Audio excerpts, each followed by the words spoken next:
Welcome again. This is STV Presents. I'm your host, Pastor Wendells Jeffrey. I'm here with my wife, Celia, and we're going to be discussing again as we continue. We've been getting some good reviews. Persons are tuning in. You have some problems and some challenges with what we are saying, but it's coming along good. The Act of Marriage Part 3. All right?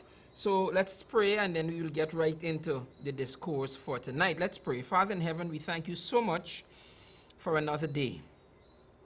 You've brought us to the end of this beautiful day and the beginning of a new one, and we thank you so much. Father, we love you. We pray that as we share and discuss, that your Holy Spirit would be pleased to guide our thoughts. And may we share and hear and learn how best to improve our relationships, particularly in our marriages, but no doubt our relationships one with the other. So we love you. We thank you again. Those who are in TV land and radio land, we pray that you will bless them also as we discuss and share. We love you, and we thank you for hearing our prayer. In Jesus' name, amen. Again, for those of you who are interested in our counseling sessions, we have a counseling office in Queenstown, 647-2217, 647-2217, and 613-1389. Okay, those are the numbers that you can reach us at. All right, so let's jump in. I have here my beautiful wife again, Celia. How are you doing, my dear? You good? I'm wonderful. Good night, everybody, and a pleasant Sabbath. I trust each and everybody had a wonderful day. That's all?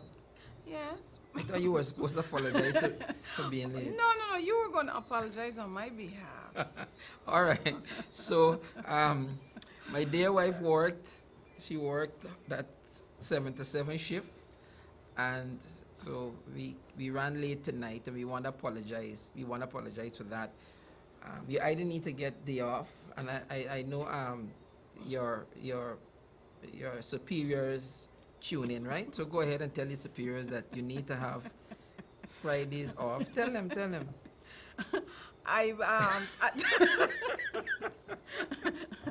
my superiors, as Wendells call them. Okay. I'm requesting to have every Friday off so that I can be here early for the program. Good. And then also you need Sabbath for every other Sabbath for outreach. Tell them. They know that. I already requested and I get it. It's just the Fridays. It's just the Fridays. It's just the Fridays. All right. So what has been some of the comments that you were hearing on this topic that we are discussing here, the act of marriage? Well, so far I have not heard any.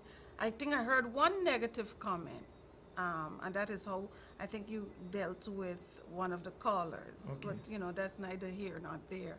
However, everyone so far has been enjoying the program and talked about the fact that we really need to discuss these types of issues. We don't do it a lot, and there are a lot of young people who are getting into marriages, and they need some other people to weigh in on each situation and to talk about experiences and what has worked and what has not worked, etc. So far the response has been really good, really good, and I'm glad for that. I'm glad for that.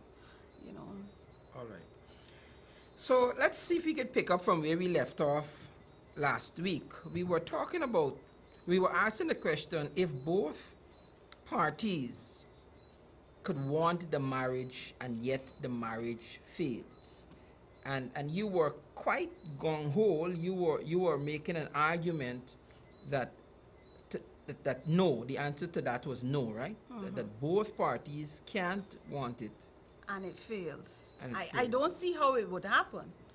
If both of you want the same thing, I don't see how your marriage will fail. If you want the marriage to work, I want the marriage to work. And our goal is to make this marriage work. And everything we do is to make this marriage work. I don't see how it will fail. I mean, somebody who has had that experience can call in and let me know, what happened. But I don't see that. I don't see that happening. Whenever a marriage fails, it's always because one person or both, were not interested in keeping the marriage together. You know, it's almost as though you suck your teeth and you say, well, if you want to go, you go. I can always do this again. So it has to be where mentally you tell yourself, I want this to work, and it works. Should maybe this is the outlier question here. I'm just thinking about, are there marriages, don't let me ask because I don't want to put you on the spot. You sure you want the question? Go ahead. Are there marriages that are working that are unhealthy? That's a nice question. Oh, I hadn't thought about it. Marriages that are working that are unhealthy. You mean you stayed in the marriage just because? Yeah, that.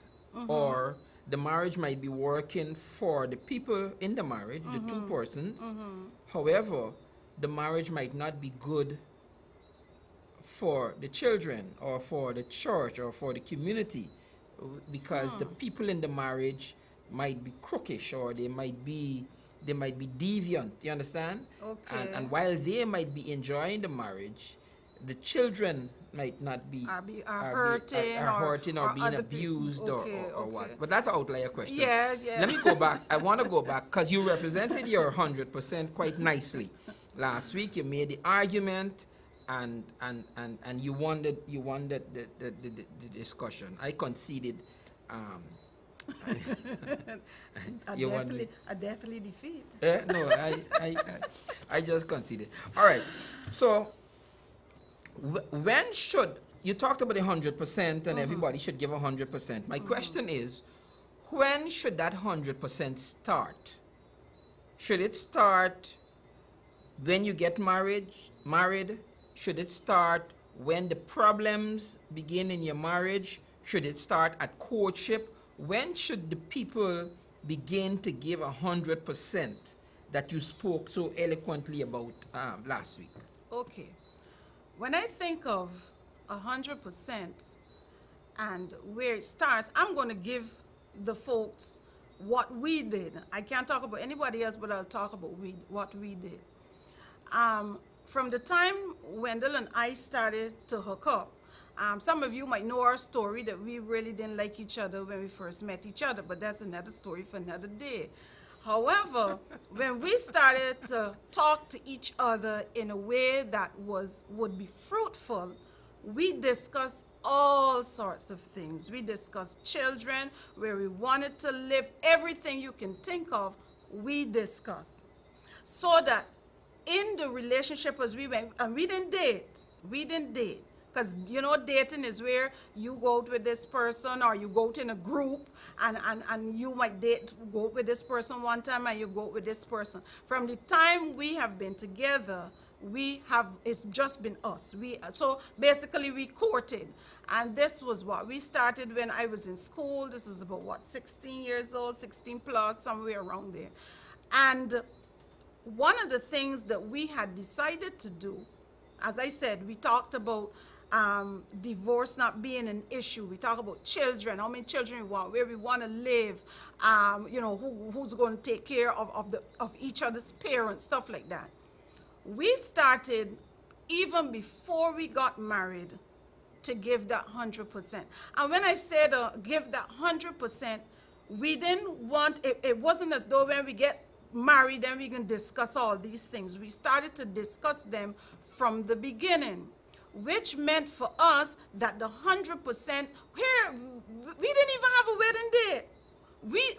I didn't even know whether Wendell and I was going to get married.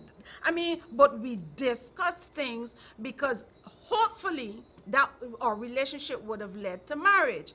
So we discussed these things, and so every day, whatever it is we did, we decided that we were going to give 100%. So let's say I was going to decide I was going to do lunch for Wendell. I was going to put my all into this lunch. Now, if he ate the lunch and it had too little salt, it had too much salt, it was too sappy, or whatever it was, He never said a word. So in my little mind, Jeffrey enjoyed my food. So our 100% started even before we got married. And I think wanting to make something work, because I mean, he could have said, girl, this food you give me was salty, salty, salty. You know, and then I would have felt bad. No, it's not to say that I would not have done better. However, what I'm saying is that in our minds, we don't want to do anything that is going to cause each other's hurt, each other's self-esteem to go any lower than it already was. We always thought that we needed to build each other's self-esteem. So the thing is, we started our 100% long before we even set a date to get married. And I must say to you, even while I was in school, Wendell was asking me, I remember even before I got graduated from high school, Wendell was asking me about getting married, and I was telling him, boy, I'm too young, I can't, you know. But however, we were still doing what it is we need, so that now it has become much, much more easier. Thank you. I can get my kiss now? Oh, by the way, them people at work was telling me always do kiss on this program. Good. Let's give them something to talk about. Yes, beautiful. Now, I wanna say, you talk about your cooking, right? Mm-hmm. And that I never complained, mm-hmm. right? 28 years, I never told you your food was burnt, that it didn't taste good. I never.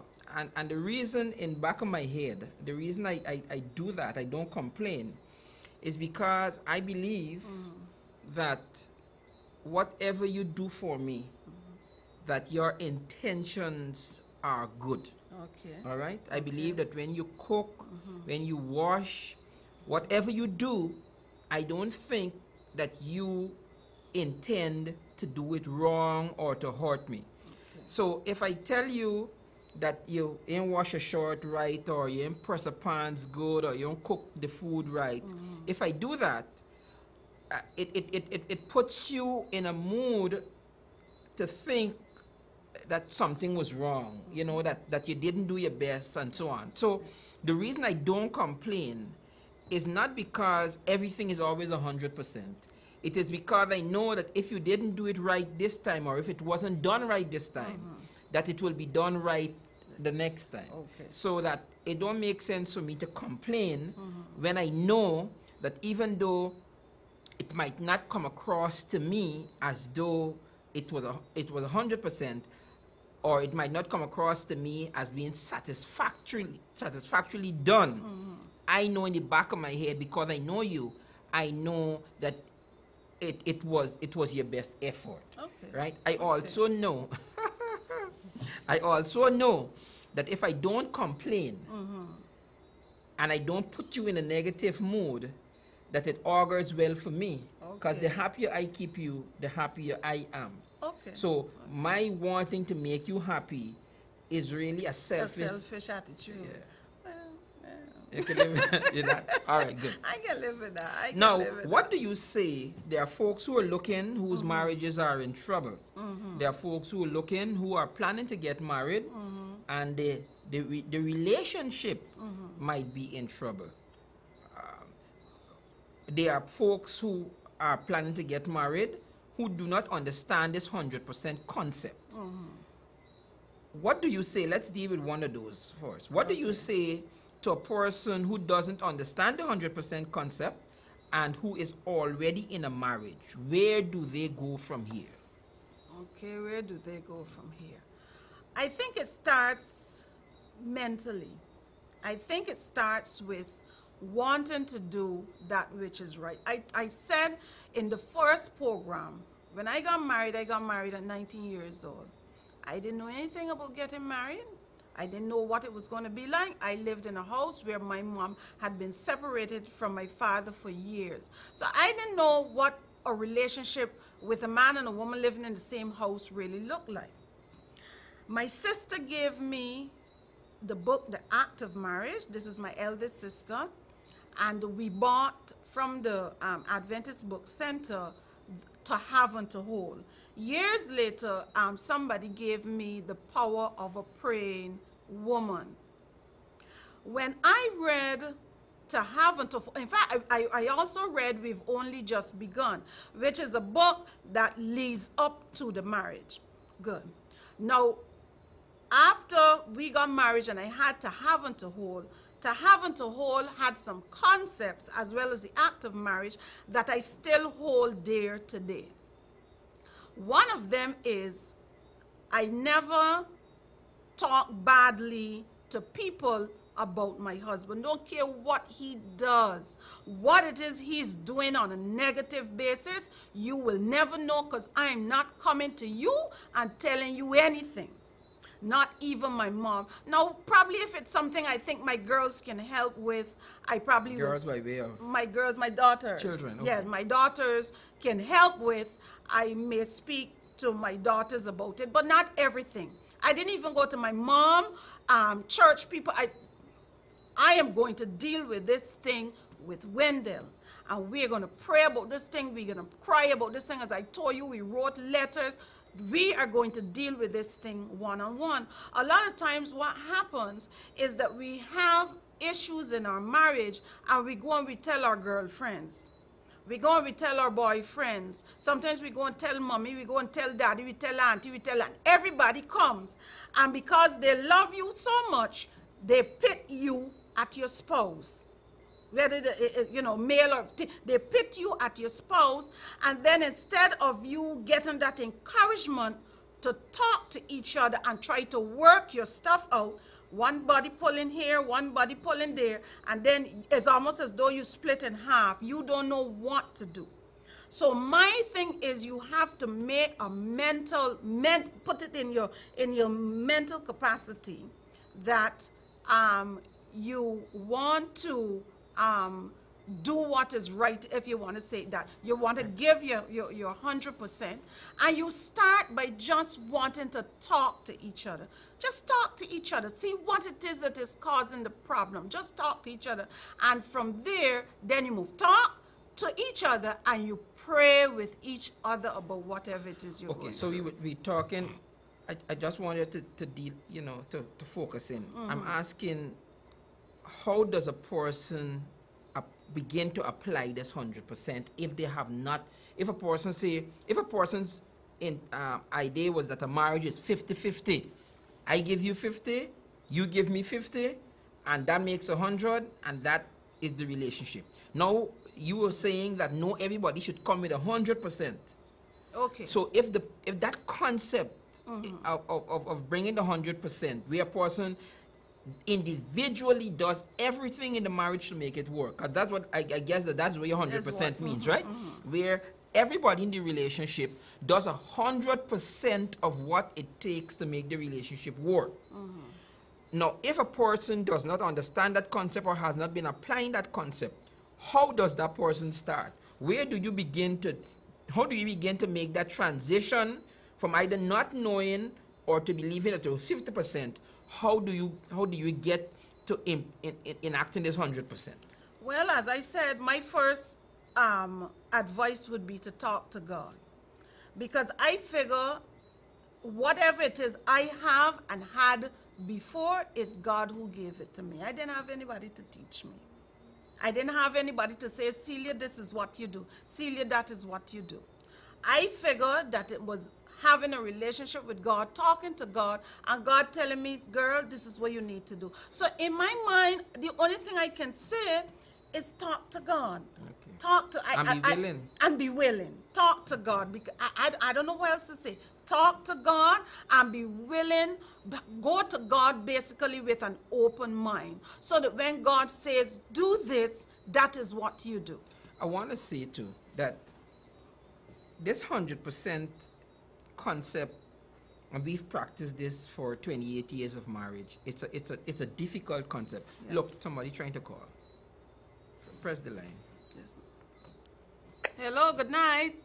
Good night. Good night, good night. Go ahead. Yes, good evening. Marriage can be a puzzle if God said you should not be, you should be equally yoked with each other. Say that again. I think Yes. your TV need to turn down. I hear some echo in the background there too. But just repeat what you say. It says that you should be equally yoked with each other. That's what God says. So if you're equally yoked, it can't be a puzzle. Marriage can't be a puzzle. If you're saying that if you're equally yoked, like marriage can be a puzzle. Yes. Can you expound a little bit, please? Just expand on what you're saying. When you say equally yoked, what do you mean? You mean if I marry a Seventh-day Adventist, or I marry a Catholic, or I marry a Protestant, we both are Catholics, we both are Seventh-day Adventists, we both, what do you mean? I don't actually even know what it means. I know God says you're supposed to be equally yoked with each other. Are you married, my dear? No, I'm not. Okay. Now, the whole concept, actually, the text talks about being that you should not be unequally yoked, which by reason of deduction, it means that you should be equally yoked.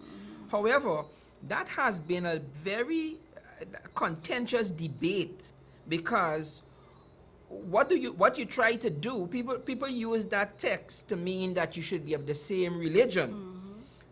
However, there are people who are happily married from two different religions. That text, sometimes people use that text to mean compatibility. But what level of compatibility are you looking for? Again, though, to say that if you are equally yoked, marriage would not be a puzzle, is really a stretch, because, I mean, if you want to take the term unequally yoked or not being equally yoked to a stretch, I mean, the fact that I'm a man and my wife is a woman, that in itself is unequal. So because you are equally yoked, the notion that you would not have problems in your marriage, or like you were saying, that the marriage would not be a puzzle, may not be the whole, it might not turn out to be like that. Okay. You see? So find that guy, and you know, don't expect an angel, and hopefully he is not expecting an angel, and you know, but make sure you give her the numbers at the top of the program there, you know, call and come in and talk with us, or both of you. You want to get married though? I didn't even ask. Yes. You want to get married? Okay, good. What you did with the last boyfriend you had? That's the first step. Pastor Jeffries, I'm not going to get into all of that Okay, right good. here. All right. Yeah, cause you gotta stop running off the guys. But we can talk. You have the numbers there. Let's talk. All right. Bye bye, night. They have a good. Thank you for Well, calling. Saturday. All right. Thank you for calling. All right. Thank Bye you bye. for calling. You got another call. Hi. Good evening. Oh, good evening, Pastor. A and pleasant your wife. good evening, a pleasant good evening. Oh, when I came in, I was too late on the program. But I think it's last week continuation about marriage and so on.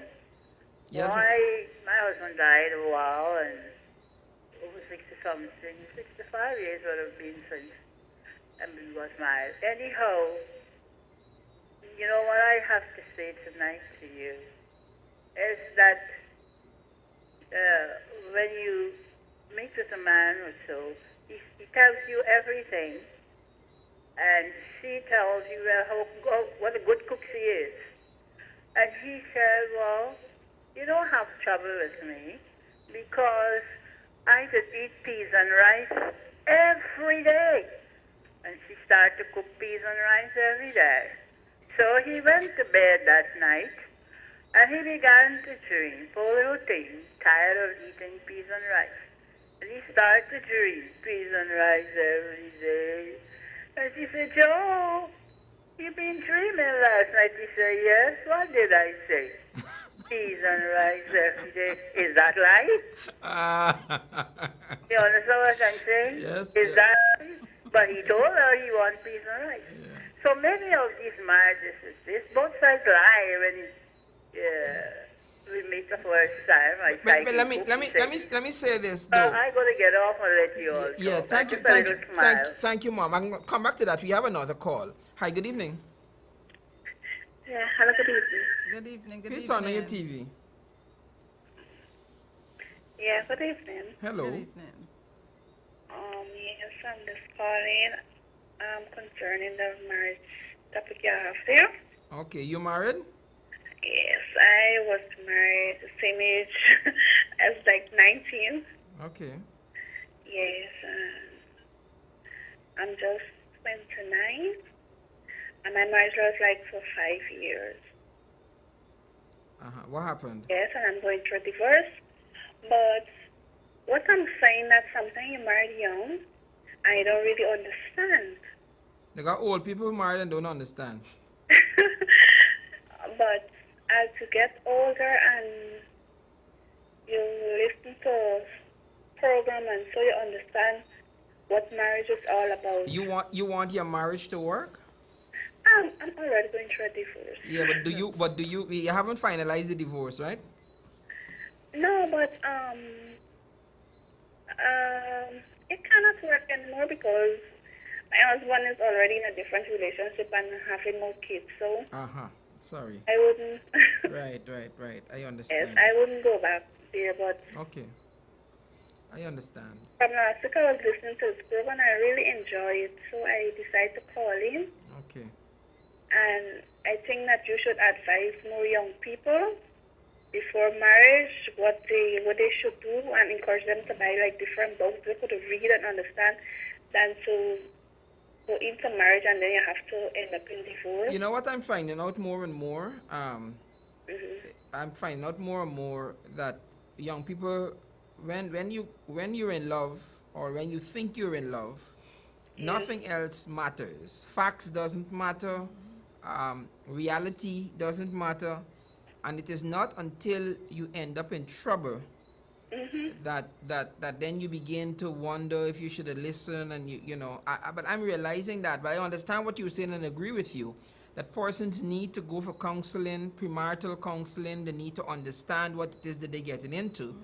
But that in itself is a challenge. There are many people who are listening to this program who plan to get married and so on. But to get them to go through, because when you love somebody, like the lady said just now, I used to, you know, peas and rice. Give me peas and rice all the time. I don't care about your fault. I don't care. And then you get into the marriage and you realize that you do care.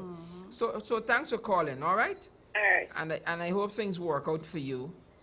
All right. Don't let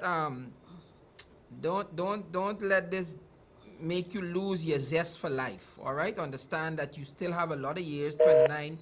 You still have a lot of years ahead of you. So don't let this divorce define you. All right. Another one.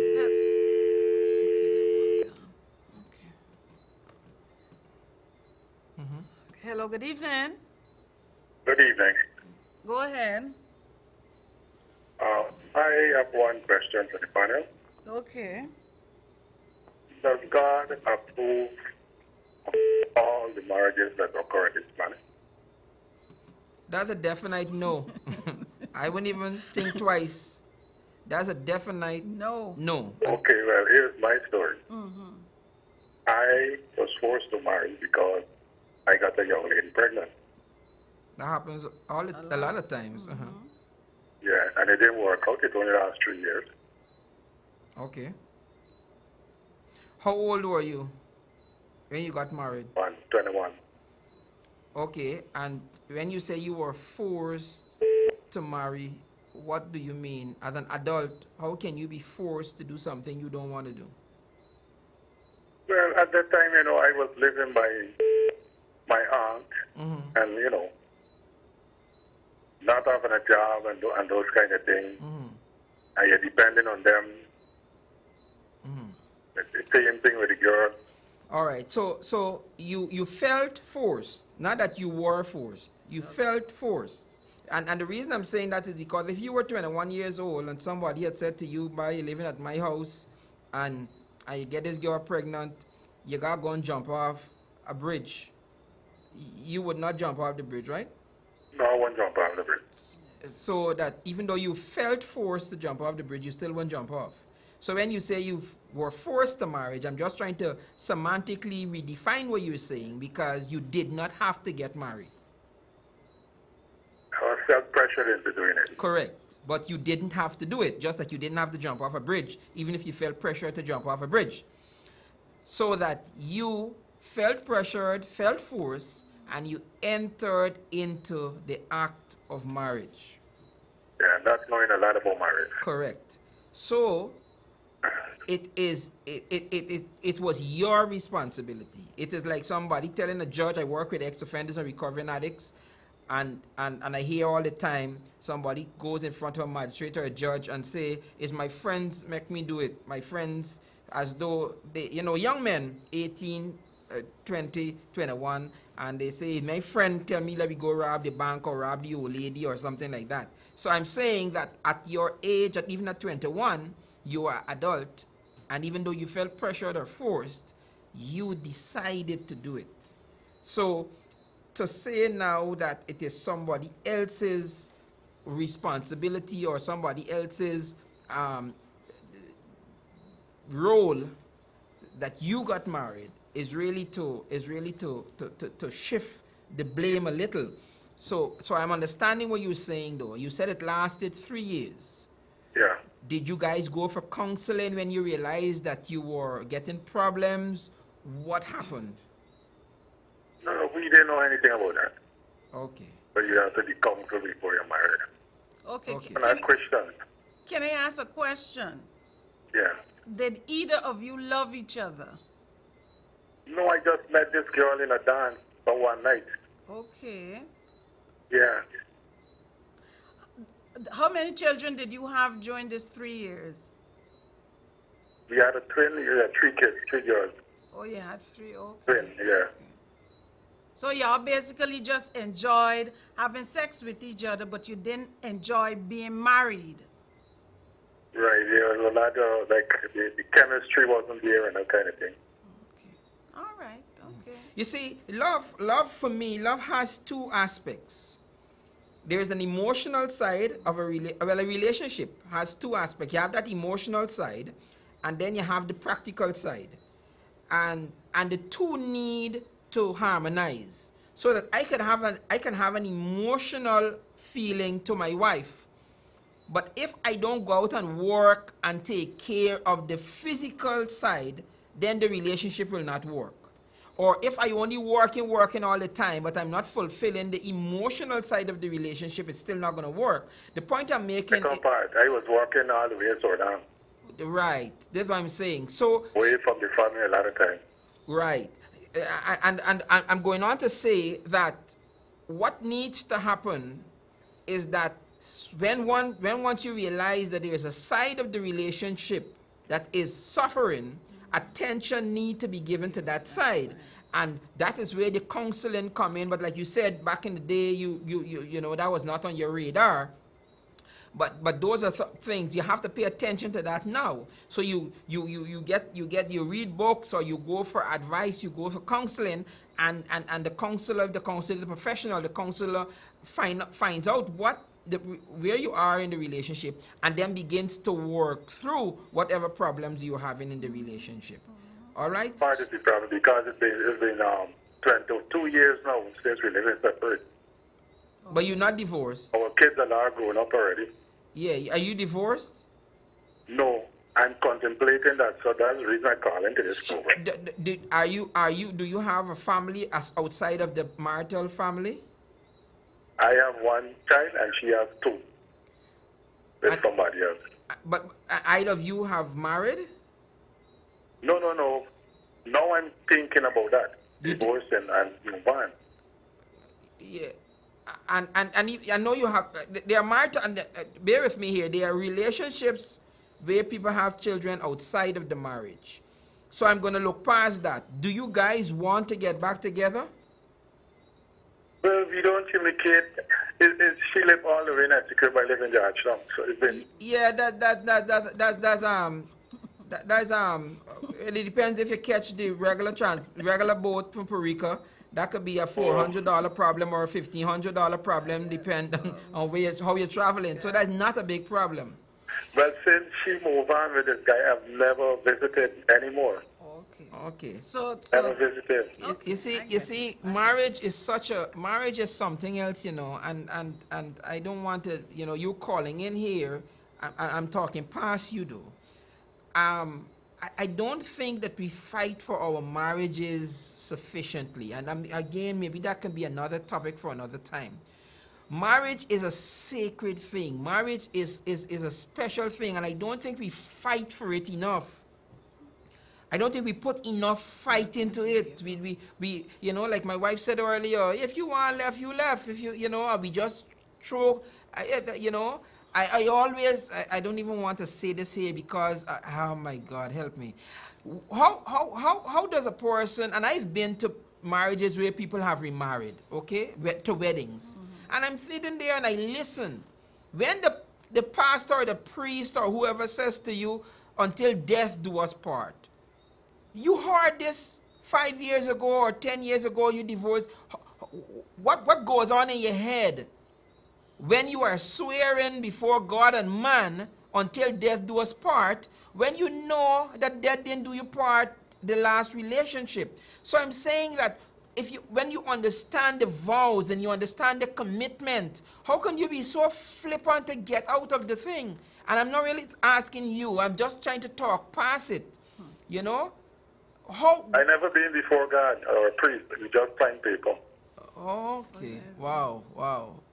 Well, you got it, man. I tell you, you really I never went to church and got a blessing. You really had it rough. So you never blessed the marriage. You just did the paperwork. Yes.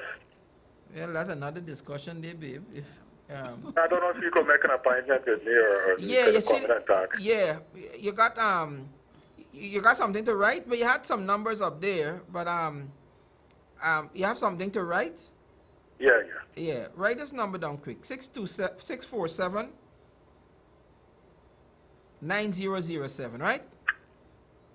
647 9007, all right? Okay. And let me talk, man. Let me talk, all right? Give me a call. All right. Hi, good evening. This program, I wanted to get into it. Now, love is a mystery. Correct. Right? And marriage is a difficult thing. It's a technical thing. But don't let me talk about marriage. I just want to talk about religion. Now, religion, we always blame it upon teaching. Religion is religion. So if a Hindu married an English person, it's two different teachings. But it has nothing to do with religion. Am I right? Yeah, I'm trying to find out. I know you're going somewhere, so I want you to take us on the journey and get us there. No, we were talking a little earlier, you were talking about religion. No, I was talking about compatibility, and I listed a number of things, and one of the things I listed was religion, but I didn't only talk about religion. Yeah, but what I was saying, religion is religion. And it's the teaching of the different religion that causing the problem. So if two people come together, or two people try to come together, and because of some religious problem we had, whether it's Hindu or Muslim or something along the line that caused the problem, they feel that they can't get along together because I'm a Hindu and you're a Muslim or you're a Christian. Religion has nothing to do with... Are you married? Are you married? You married? Yes, I'm married. You marry a person with different... Yes, and I'm now looking to get a divorce to marry again. Wait, hold a while. But you just you telling me about the benefits or about the possibilities of persons from different backgrounds marrying and making it work. And now you're telling me that you're trying to divorce. What happened? No, well, it is many years ago and many old story. It was a mystery, right? And so you didn't find love. There's many complications within the marriage. You didn't find love. People divorce, eh? Did you find love? But love is a mystery, as I say. Sometimes it's there and then sometimes it's not there. So did you ever experience the mystery of love? I don't know much about the mystery, but I know it is a mystery. It's a complicated piece of thing, and it's very hard to really get into it much about it, right? But what I'm saying, I was really basing my thing upon a religion. Hold a while. No, you call in here and you tell me about your religion. No, stay with me a little bit. You got into a mysterious relationship many Well, and you call it a love relationship. let me explain something to you. When two people get married and they're so young, as your wife was saying, right? They are blind to so many different things. I think all people blind too. But here what the point I'm making. Here what I'm making. You are shooting your own self in your foot. Because you began by saying that love is a mystery. And that a person's religion does not have to dictate whether that marriage works or not. That a Hindu could marry a Catholic and the relationship could work. I don't doubt you one moment.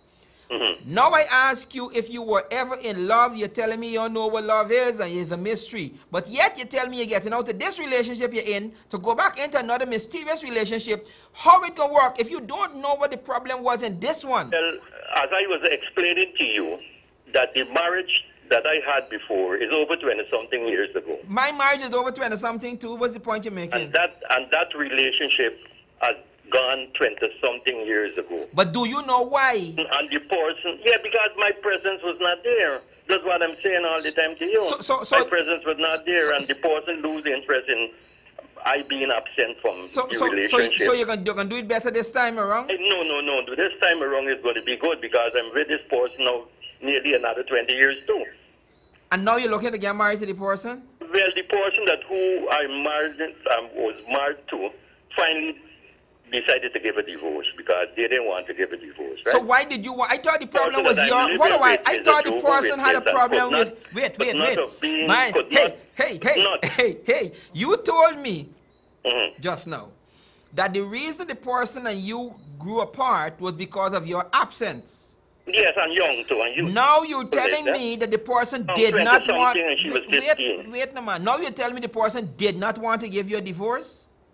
The person, no. Well, as you know, they didn't want to give a divorce because I was in Guyana and the person in Trinidad. But wait, so why did they not want to give the divorce? I don't know, for some reason why she don't want to give it. No. You telling me monkey story. The person was still in love with you. Well, I don't know. She never say that. So why she didn't want to give you the divorce? You ain't got no money. You ain't got nothing to keep you. That I was asking she was in love with you. Time, so the point that you were trying to make, that the breakup happened because of the distance and the person who wanted the breakup. Not the distance. What was the reason? I was there all the time in Tobago, right? And living. Why? Give me the reason. Of the difference between Trinidad and Tobago, not near present. Good. And so who wanted the breakup, she or you? Well, both of us, in a sense of it. But then now you tell me just now. I die and one place and there with the other place, you know. Listen, you know the song For Your Love, I Would Go Anywhere. You ever heard that song, For Your Love? Yeah, there's a song. We talk about reality. There's reality too. This is what the point I was making. We are not very serious. Listen, I hope the person that you plan to marry is listening to this program. Yeah, the person lying down next to me. And she listening? Yes, And she understand that you is a man that does quit easy? No. She know that I'm quitting because 20-something years we together. Okay, good. All right. All right.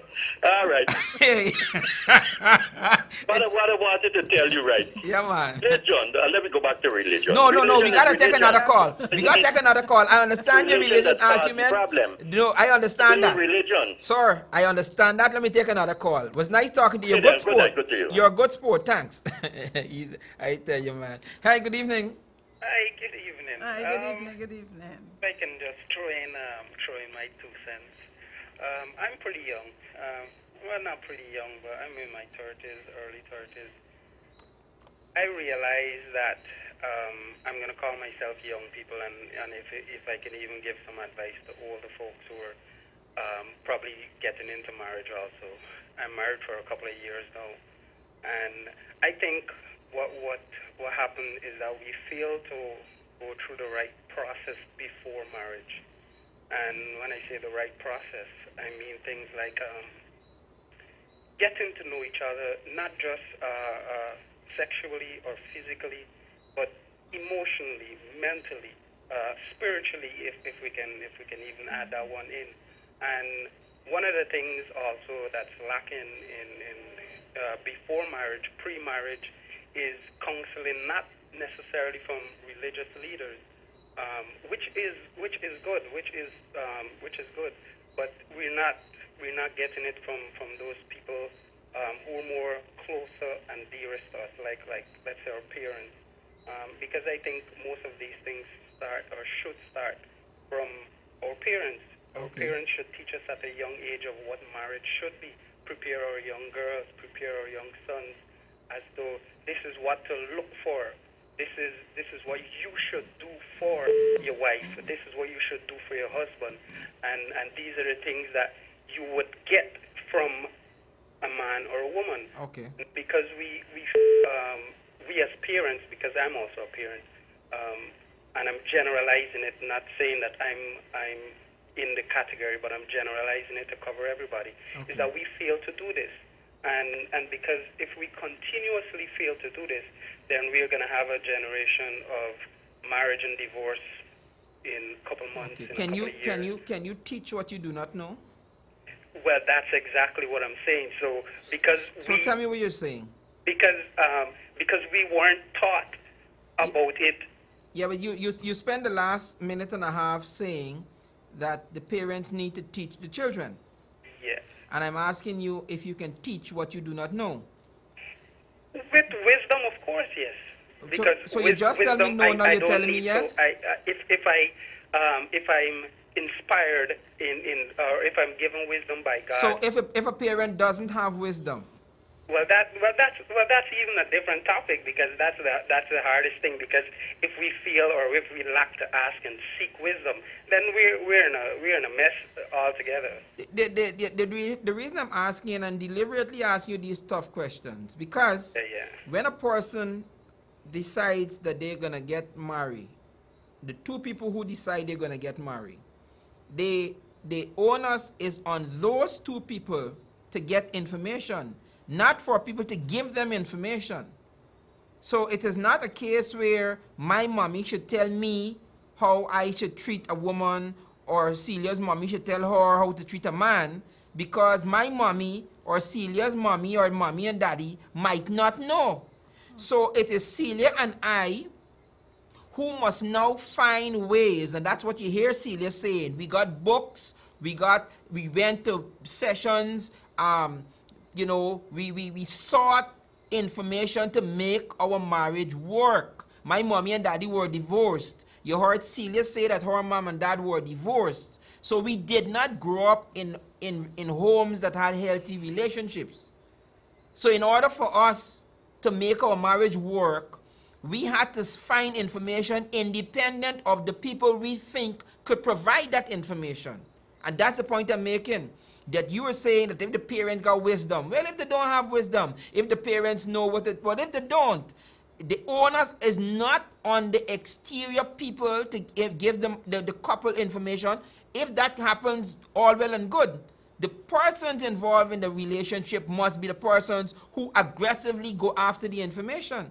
That's correct, because like I said, I said that before, because that's what I'm saying. They don't spend the time not finding out more of each other, because putting aside, because these days they try to know each other more sexually or more intimately than any other thing. That's what we're seeing now. Okay. And because they're not getting the time to know past that level.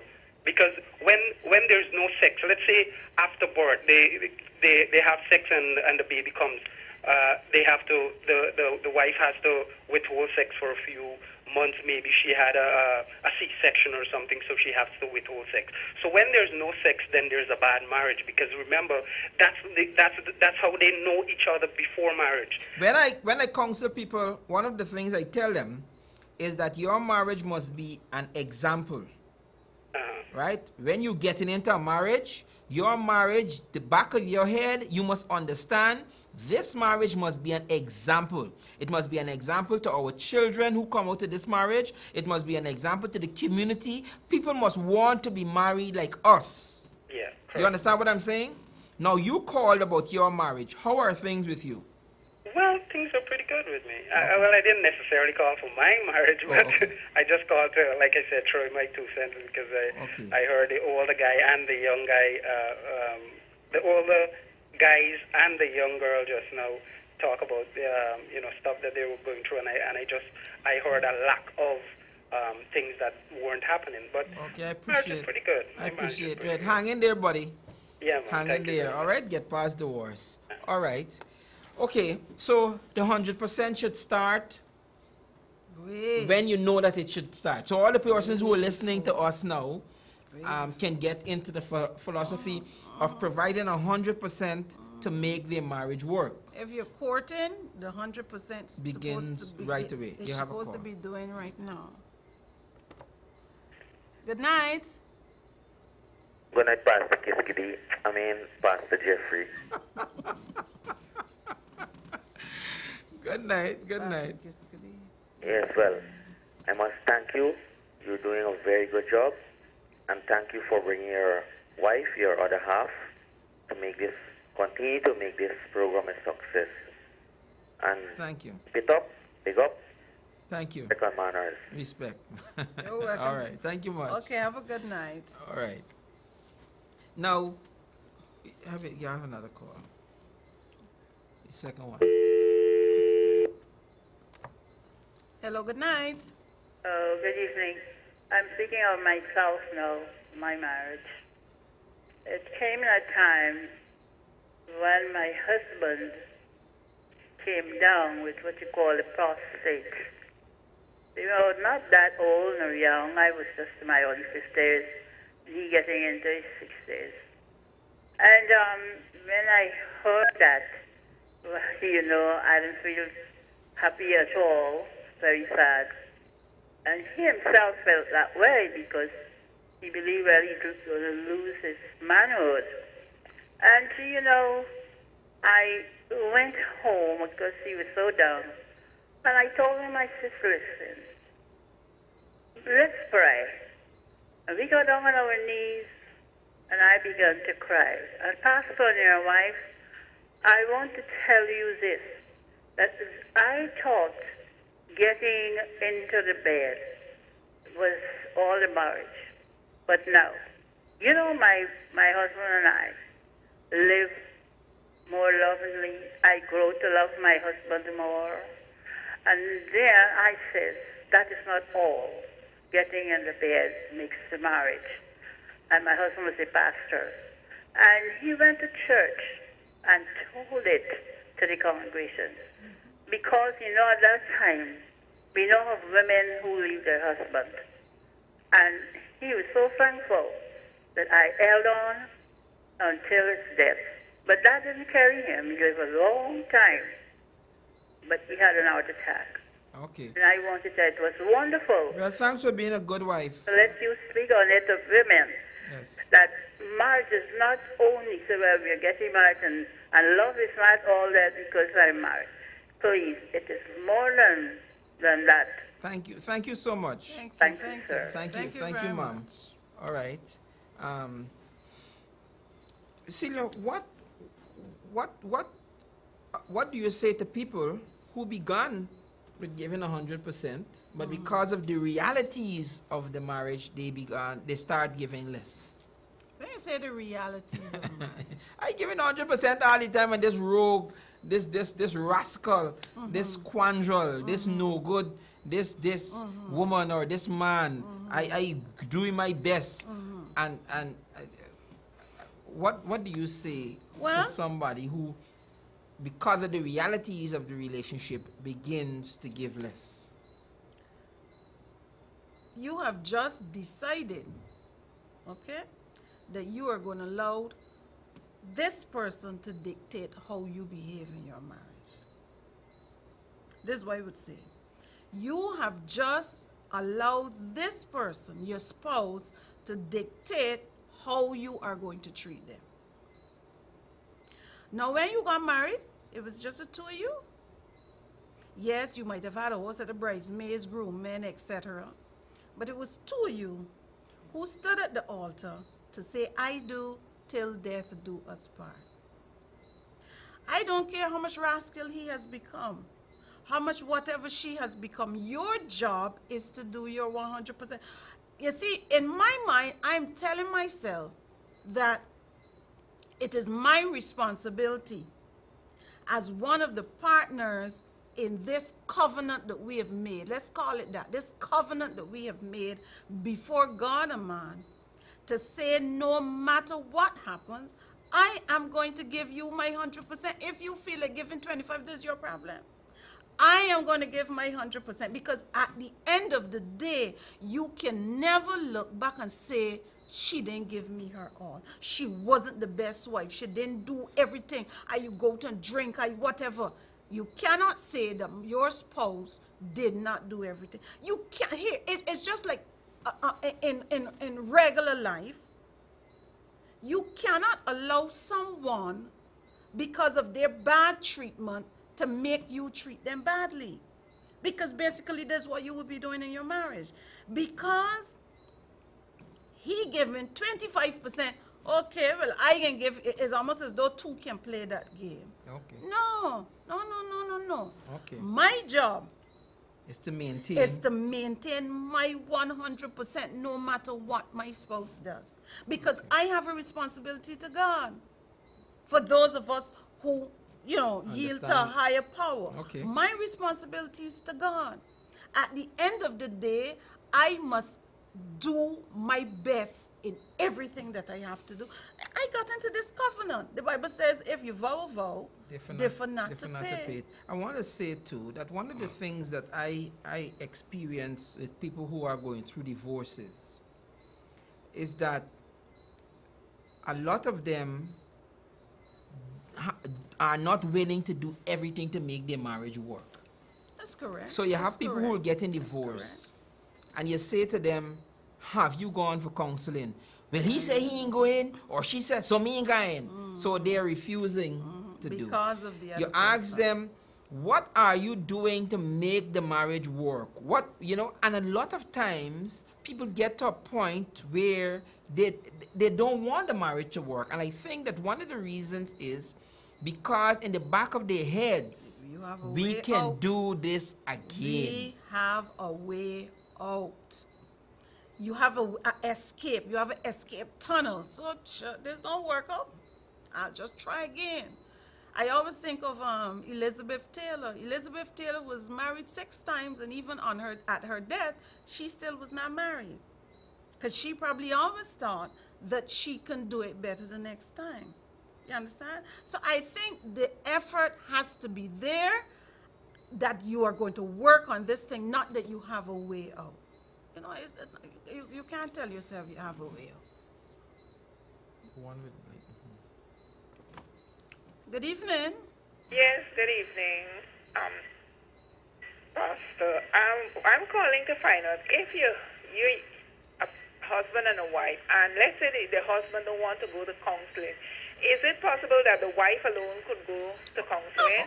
Of course, and let me say this, and we're running out of time here. We're gonna continue next week. A lot of times, the couple, both of them, don't know what to do in the relationship. Okay. And you might think that you're doing your best. Okay. But your best might not be right.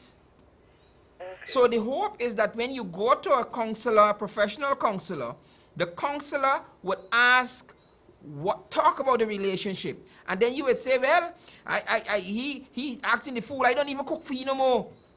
I don't give you no sex, or I don't even clean the, and then you'd find out that no. You have to, you understand what I'm saying? So you might be thinking as an individual that you are doing your best, only to understand when you get professional assistance that your best is not good enough, or that that you might think it's your best, but it's bad for the relationship. So because the other person would not come with you to counseling, does not mean that you should not go to counseling. Okay. The other thing too is that a person does not have to come to the counseling session to be counseled. If you have a fairly good relationship or whatever, the counselor might be able to talk to your spouse without the spouse coming to the office. Okay. You see what I mean? So, but I'm glad for the question, because, like I said, a lot of people believe, well, like my wife said just now, if she ain't helping me, ain't gonna work neither. And and you get into that, and then marriage further disintegrates. Okay. All right. Thank you so much. So that's a long answer to a simple question. You're welcome. All right. Which was yes. Thanks for calling. Bye-bye. All right. We on top of the hour. Sign out for us tonight, my dear. Folks, it has been a pleasure discussing and talking with you tonight. I know a lot of you don't want to call because you prefer to listen. But if you have a question, that you would like us to discuss, something that you want us to talk about, please feel free to do so, on Facebook as you watch. And, jot down your questions, because we don't have all the questions we would like to be able to talk about, discuss about, but you might have something that you want us to discuss. We want to thank you so very much for being here with us tonight. It has always been a joy. My hours at work today were long.